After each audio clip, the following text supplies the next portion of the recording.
Welcome to St. Gabriel Unitarian Universalist Fellowship in Georgetown, Texas. We are a congregation that welcomes all, promotes personal and spiritual growth, and works for a just, peaceful, and sustainable world. Our church is a place that honors wisdom from many religions, embraces wonders and discoveries from our natural world, and engages in social justice action.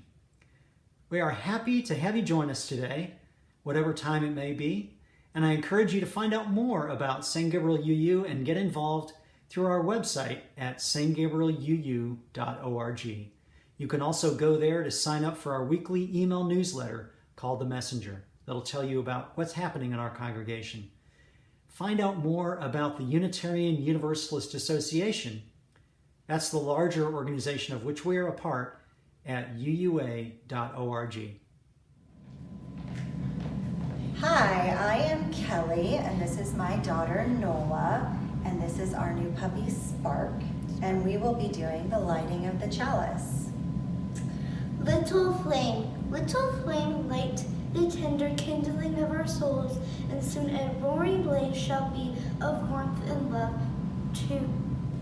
and community.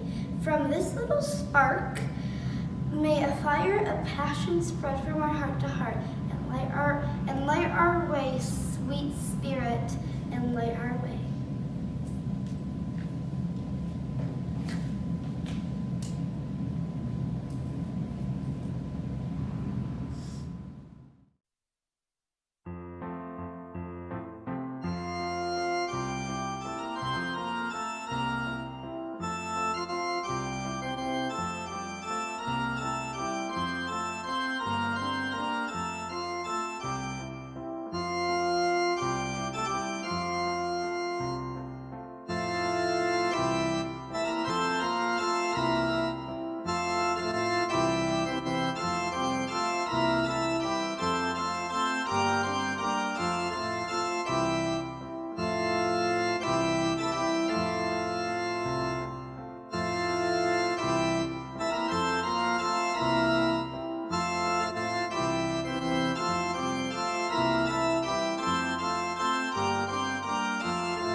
Good morning, or afternoon, or evening, whatever time of day you might be watching this video, welcome.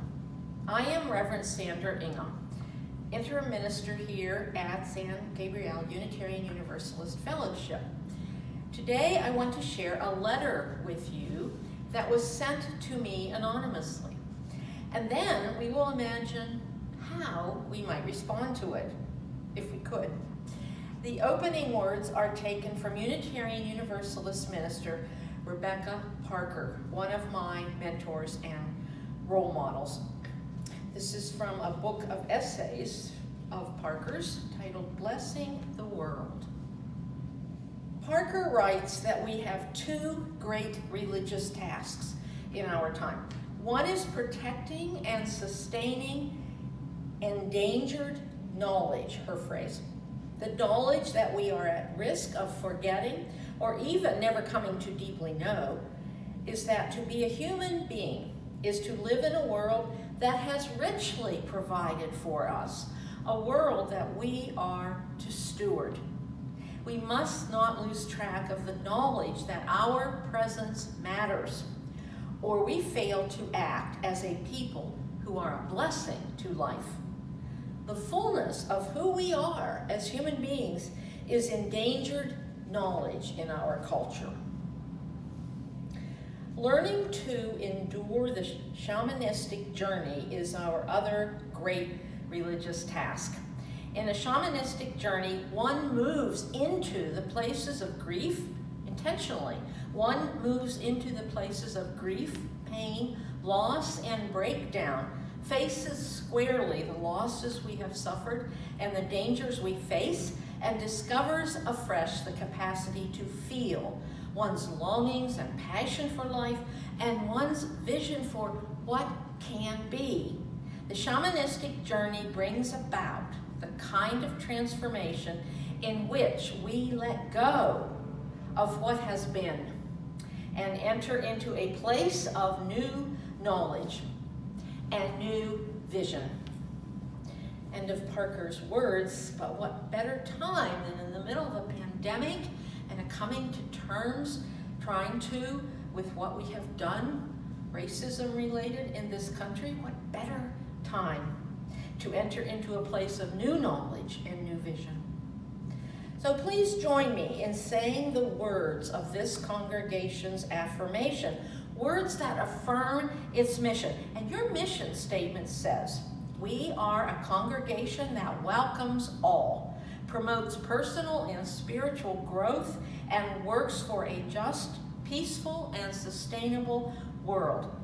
We will say this in unison, although I'll never know if you're saying it in unison with me, but I do hope that it comes up on your screen now. The doctrine of this church is love. The quest of truth is its sacrament, and service is its prayer. To dwell together in peace, to seek knowledge in freedom, to serve humanity in fellowship, to the end that all souls shall grow in harmony with the divine. Thus do we covenant with each other.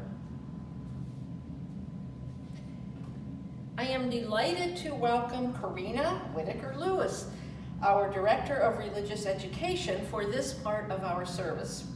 Once again, she has chosen a story that I know I will have to add to my personal collection of children's books. You know what I always say, the best children's books are written for adults as well, for people of all ages. Karina?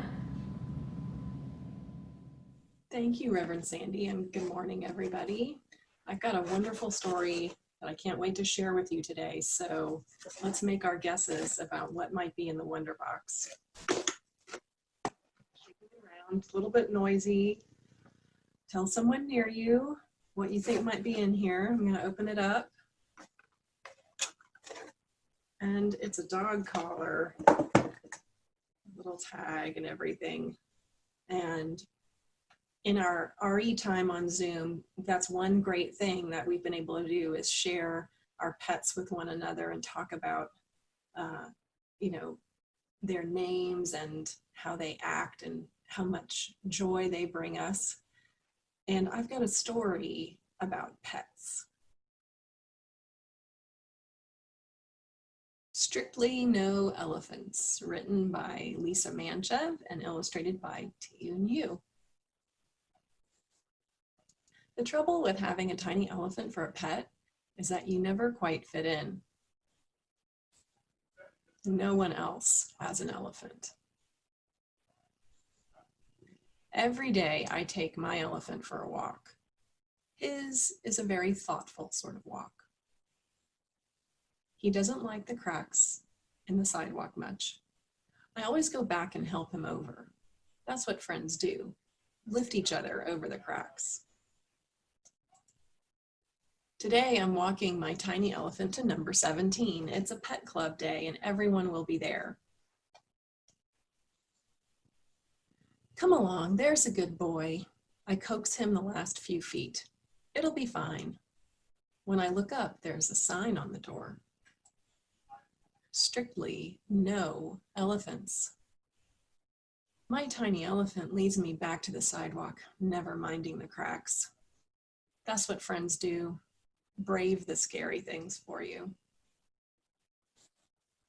And now, of course, it started to rain. Did you try to go to the pet club meeting too? The girl asks. Yes, I say, but they don't allow elephants. The sign didn't mention skunks, the girl says, but they don't want us to play with them either. They don't know any better, I tell her. He doesn't stink, the girl adds. No, he doesn't, I agree. What if we start our own club? Come along, I say, making certain that my tiny elephant follows me, because that's what friends do, never leave anyone behind. And here you can see all kinds of different pets. We can play here, one of our new friends says. All of us. So we paint our own sign. All are welcome. My tiny elephant will give you directions if you need them, because that's what friends do. And I just feel like that is such a UU story. That is an amazing metaphor for Unitarian Universalism. And our Unitarian Universalist faith also challenges us with this story, in that I come up with a lot of questions after I read it. It's like, okay, but that house that they found, the tree fort that they found, who built that? And how are they going to keep it up? At San Gabriel, we welcome all, and it takes a lot of work to maintain a building and to learn how to be welcoming in the best way possible. And then I started to think about the kids in the other club, in the other pet club, and I was like, how are we going to help them? How are we going to get them to think elephants and other animals are maybe not so bad to have in their club? And that's other welcoming type of work that UUs can do. So lots to think about, and we'll talk more about that at RE time today at 5. I'll see you then. Bye-bye. Thank you, as always, Karina. Later you can tell me where I can get a tiny elephant. You know that I am missing not having a pet. Traditionally, during our musical interlude, our next element of the service, the offering plates are passed. Because we obviously cannot pass those plates literally during these times, there will be information about giving on your screens now during this musical interlude, and then again during our postlude.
Thank you, Jan and Joe. I invite everyone to take a few minutes now to center yourselves in silence, and the silence will be followed by our breathing meditation.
title of my reflections today is The Writing on the Wall. The writing on the wall, as I wrote in the newsletter, is not actually on the wall, but on a banner on the front wall of our main building, the wall that faces University Avenue, which is actually behind me because I am in the building. I don't know how many of you have had a chance to read it carefully. It is not necessarily easy to read it carefully because you have to get out of your car and go around to the front of the building to study the sign. This is not meant as a criticism of where that banner has been placed. We didn't have too many choices. But you can't stop your car on the street in front of our building because it's a very busy street and people go way too fast in that stretch. There is no place to park or even pull over. It took me a while to figure out that University Avenue and Highway 29 are the same thing. Here's what the writing on our wall says. In this congregation, we believe love is love. Black Lives Matter. Climate change is real. No human being is illegal. All genders are whole, holy, and good. Women have agency over their bodies. Recently, I received a letter responding to the writing on our wall. The letter was addressed to Unitarian Church of Georgetown. Attention, me. Well, not specifically by name, but me, Pastor. There was no return address other than G-Town TX. But the letter had a stamp on it and had obviously been mailed, as opposed to the other anonymous letter that we received not too long ago, which was slipped under one of the doors into the main building. So I'm going to read a little bit of this letter to you, and I'll read the rest in a few minutes. It goes like this. After stopping to read your manifesto posted on the front of your church building, I have the following questions and comments. 1, I see no mention of God in your statement. Are you atheists? Do you study the Christian Bible? 2, love is love. What kind of love? Agape, romantic, obsessive, self-love? 3, do Black lives only matter outside the womb? And am I to infer that white, Caucasian, Hispanic, Mongoloid, Asian, Australoid, and Oceanian do not matter? 4, yes, climate change is real. Note the various ice ages, warm periods as in the warm, swampy age of the dinosaurs, and sessions of drought through the millennia. Mankind is no more capable of changing the climate than he is of stopping a lightning bolt. The best he can do is to keep the air and water as clean as possible, only where he lives. Other countries do not always practice such cleanliness.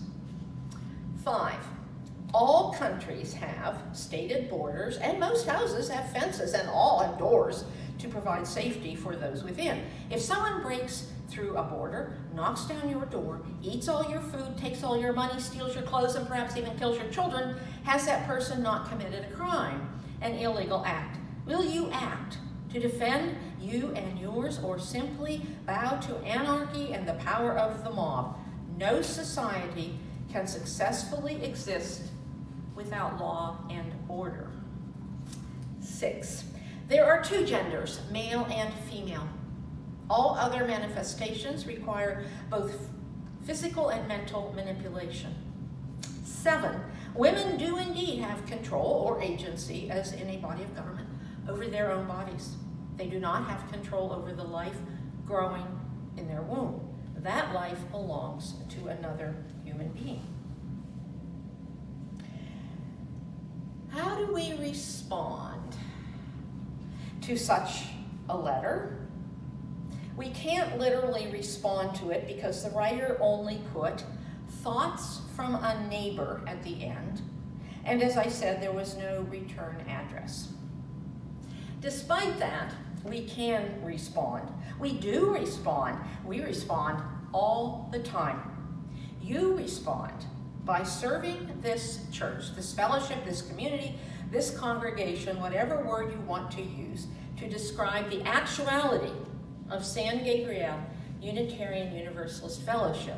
Your service comes in many forms. You may serve on a committee or on the board.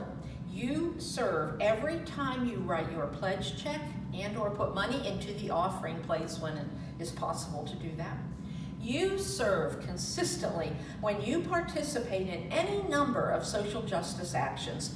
You may not have thought of all, of all the social justice and anti-racist work we are trying to do here at this fellowship as serving, but you are serving when you are part of those efforts, even though you might think that your part is very small and consists mainly of being supportive to the rest of the group. Every time that you read in our newsletter about actions you can take, you are serving as a partner in this congregation's mission and vision.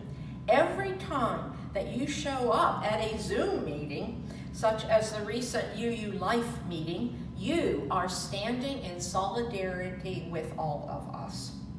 I hear some of you saying that you can't march in protests and solidarity anymore, perhaps because of physical reasons, or possibly because of the dangers of the pandemic and being around crowds that the coronavirus presents.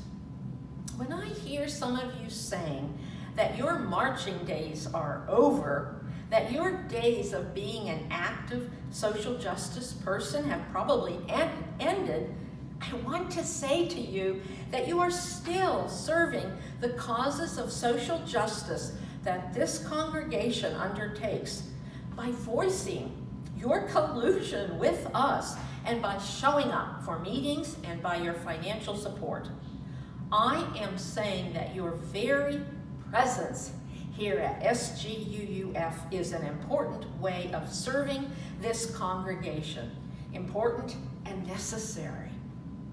We respond to that letter by developing a spiritual practice. I mean both an individual and a community spiritual practice. What is spiritual practice? Besides a phrase that's bandied around a lot. It is what we do to deepen our understanding of what it means to be human. What we do to center ourselves more fully in the moment so we can live in that moment, so that we might be calm, compassionate people. Spiritual practice gives us a grounding that can place us more fully and completely in the interdependent web, so that we can, in the words of Unitarian Universalist Minister Abhi Janamanchi, more completely live lives of joy, hope, and service, and learn to appreciate and savor the preciousness of each moment as if it were our last. UU Minister Scott Alexander says, the purpose of spiritual practice is to examine, shape, and care for your life and the life around you to achieve more wholeness, satisfaction, depth, and meaning. Spiritual practice gives us one of the most important tools that we can have to work on those two great religious tasks of our times that Rebecca Parker challenges us to take on.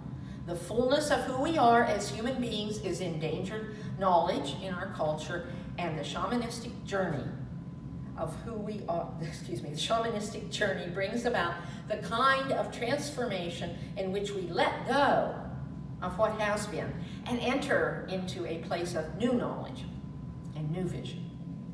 I want this congregation, I want all of you to be able to see that serving as a volunteer in this organization can be a spiritual practice, not a chore, but something that helps us better examine, shape, and care for our lives to achieve more wholeness, satisfaction, depth, and meaning.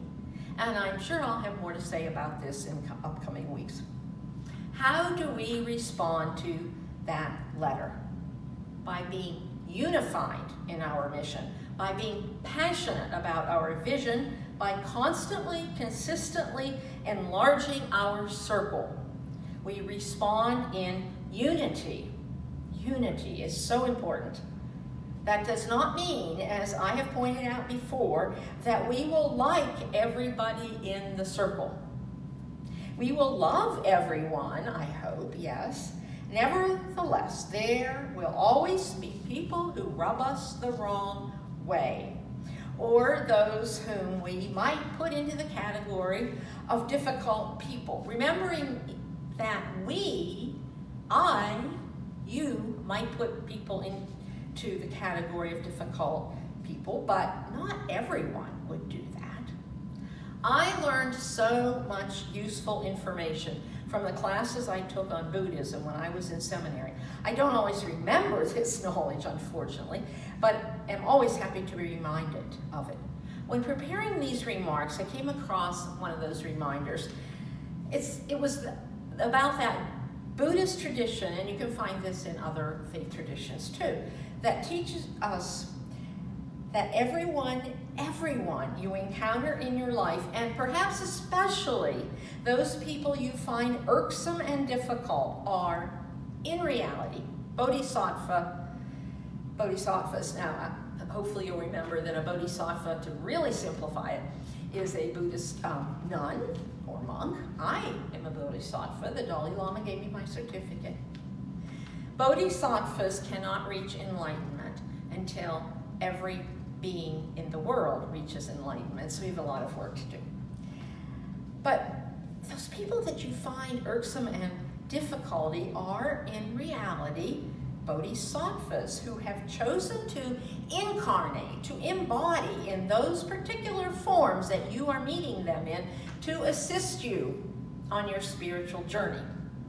Mark Rosen, in his book, Thank You for Being Such a Pain, says that the people with whom we have the greatest trouble are actually, or at least have the potential to be, our greatest teachers. In other words, here, in this community, we have a unique opportunity to practice loving kindness and generosity of spirit. And those are some of the tools that will help us get beyond individual hang-ups about other people and act as a community. It's so important that we act together as a community so that we are better able to do the work of the world. How do we respond to our letter writer who does not yet anyway, understand what the writing on the wall means? Well, by continuing to serve this church however we can, and by turning church work into spiritual practice. Here's the rest of the letter from our letter writer. He or she ended his or her manifesto with these paragraphs. In our world, you are welcome to your beliefs and even to practice your beliefs until your thoughts and actions begin to hurt people. Abortion, sexual mutilation. Deprive people of the right to make a living, parentheses, restrictive climate change regulations, end of parentheses.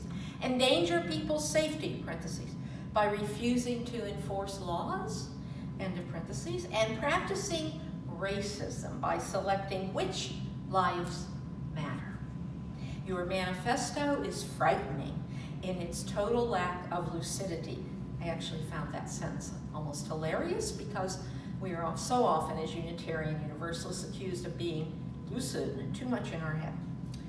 That you call yourself a church is a misnomer. I'm quite certain that Darwin would be perplexed that people with such a lack of common sense are able to survive in the real world. Fortunately for you and your congregation, others work, provide for you, listen and learn, carry the load, make a difference. They don't have time to write silly manifestos and parade around protesting. Yet here we are, surviving. Here we are, making a difference in the real world. Kind of brings up the question of what the real world is, but we can talk about that another time. How is it that we survive? And when I ask that question, I mean not only this congregation here in Georgetown. I also mean Unitarians and Universalists throughout the ages. How have they managed to survive? And I also mean the Unitarian Universalist Association, in existence since the 1960s when we merged. How has it managed to survive? And I also mean all of those groups affiliated with the UUA, such as the Unitarian Universalist Service Committee and Unitarian Universalist Partner Church Council. How have they managed to survive? By constantly working to enlarge the circle of who belongs here, by rejecting declarations declaring exclusivity for whatever reasons. Whether we are talking about the whimsical, as in strictly no relevance, the story this morning, or the way more serious, sobering, and scary signs of my childhood, whites only, posted at the drinking fountains when we went to visit Aunt Anna in Florida. Why are we here? How have we managed to survive for centuries? As the Unitarian Universalist Association so concisely put it not long ago, fundamentally, all congregations exist to be places where people can nurture your spirit, help heal our world. All church work, then, is done for these same reasons.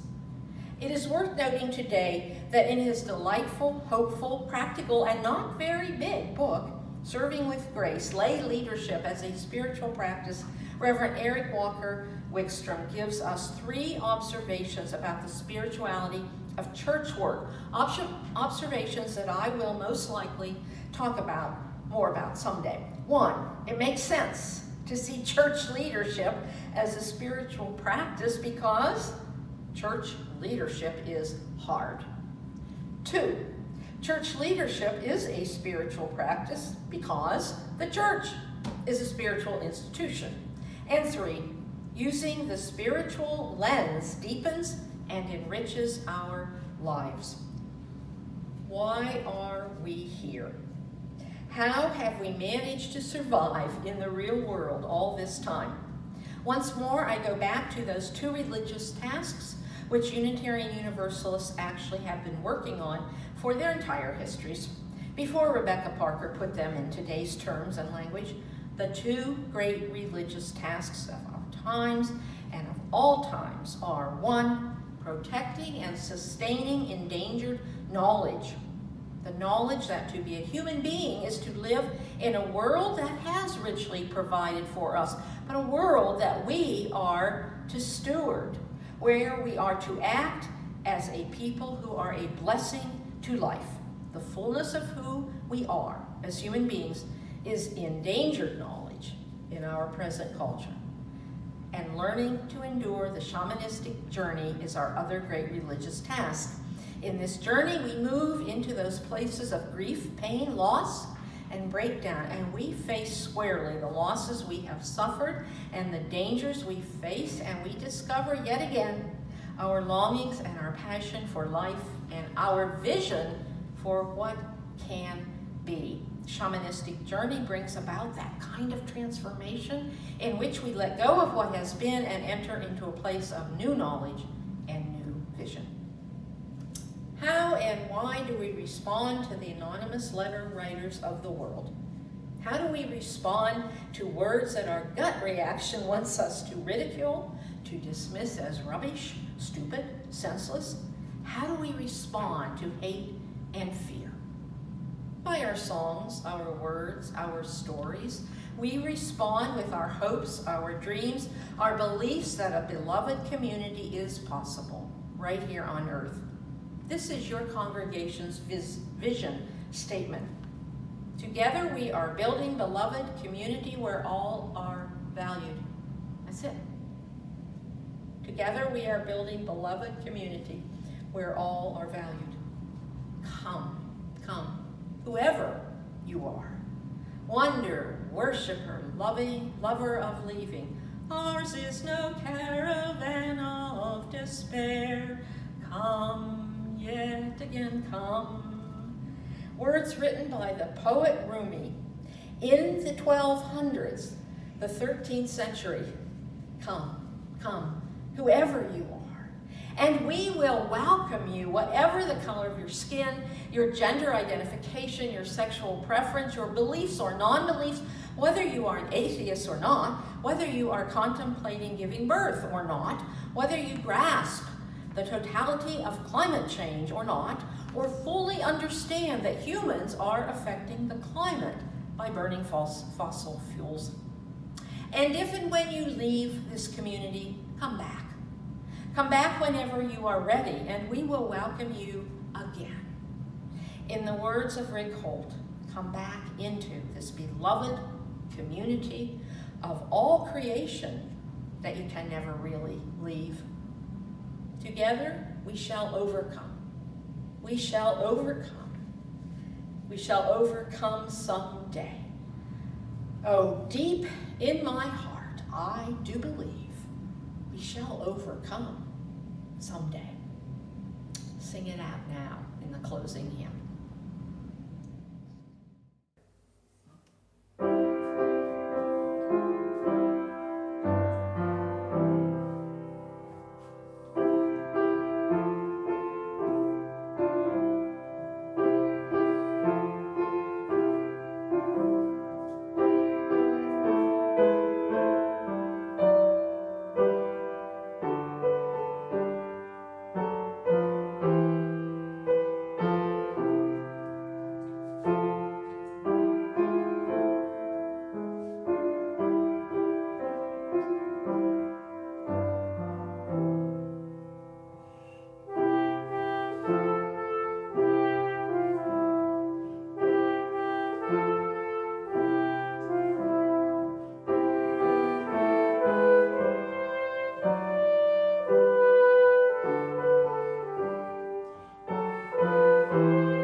To extinguish the chalice. We keep its light in our hearts.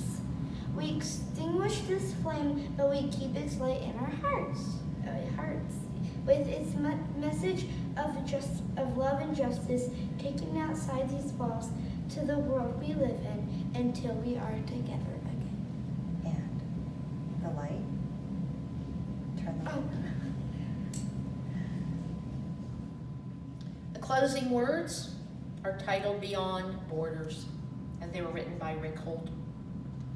Go forth, because we are always going forth from somewhere.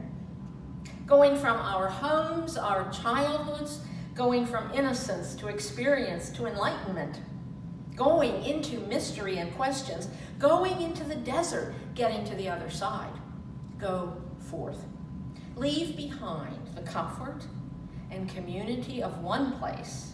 Head into the anxiety and loneliness of another. Carry with you the love and the laughter of this place and this community, and let it light your way.